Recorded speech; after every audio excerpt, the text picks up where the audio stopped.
ಕನ್ನಡ ತಾಯಿ ಮಕ್ಕಳೆಲ್ಲ ಎದ್ದು ಬಂದ್ರಪ್ಪ.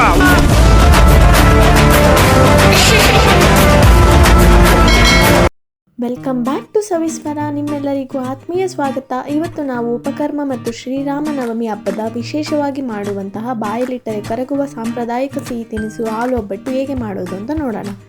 ತುಂಬಾ ಗರಿಗರಿಯಾದ ಒಬ್ಬಟ್ಟು ಮತ್ತು ಘಮಘಮಿಸುವ ಕಾಯಿ ಹಾಲು ಸೇರಿ ಇದರ ರುಚಿ ಅದ್ಭುತವಾಗಿರುತ್ತೆ. ಬನ್ನಿ ತಡ ಮಾಡದೆ ರೆಸಿಪಿ ನೋಡೋಣ.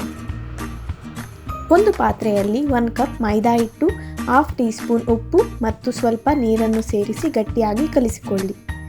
ಕಲಿಸಿದ ಮೈದಾ ಹಿಟ್ಟಿನಿಂದ ಸಣ್ಣ ಉಂಡೆಗಳನ್ನು ಮಾಡಿ ಲಟ್ಟಣಿಗೆಯಿಂದ ಲಟ್ಟಿಸಿಕೊಳ್ಳಿ.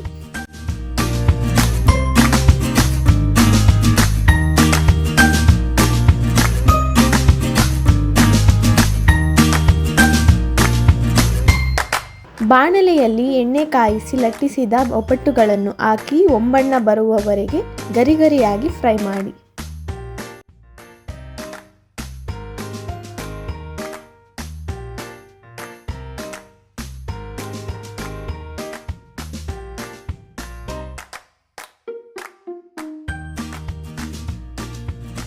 ಕಾಯಿ ಹಾಲು ತಯಾರಿ ಮಾಡುವ ವಿಧಾನ. ಮಿಕ್ಸಿ ಜಾರಿಗೆ 1/2 ಕಪ್ ತೆಂಗಿನ ತುರಿ, ಸ್ವಲ್ಪ ಏಲಕ್ಕಿ ಪುಡಿ ಮತ್ತು ಗಸಗಸೆ ಸೇರಿಸಿ ನುಣ್ಣಗೆ ರುಬ್ಬಿಕೊಳ್ಳಿ.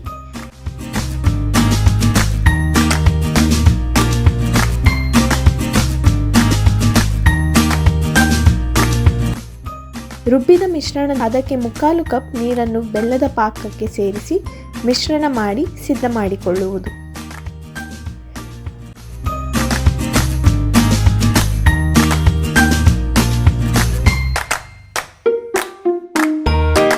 ಈಗ ಗರಿಗರಿಯಾದ ಒಬ್ಬಟ್ಟಿಗೆ ನಾವು ಸಿದ್ಧಪಡಿಸಿದ ಕಾಯಿ ಹಾಲಿನಲ್ಲಿ ನೆನೆಸಿ ಸವಿಯಲು ನೀಡಬಹುದು.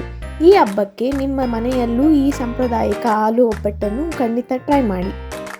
ರೆಸಿಪಿ ಇಷ್ಟ ಆದಲ್ಲಿ ನಮ್ಮ ಸವಿಸ್ವರ ಚಾನಲ್ಗೆ ಲೈಕ್ ಮಾಡಿ, ಶೇರ್ ಮಾಡಿ ಮತ್ತು ಸಬ್ಸ್ಕ್ರೈಬ್ ಮಾಡೋದನ್ನು ಮರಿಬೇಡಿ. ಧನ್ಯವಾದಗಳು.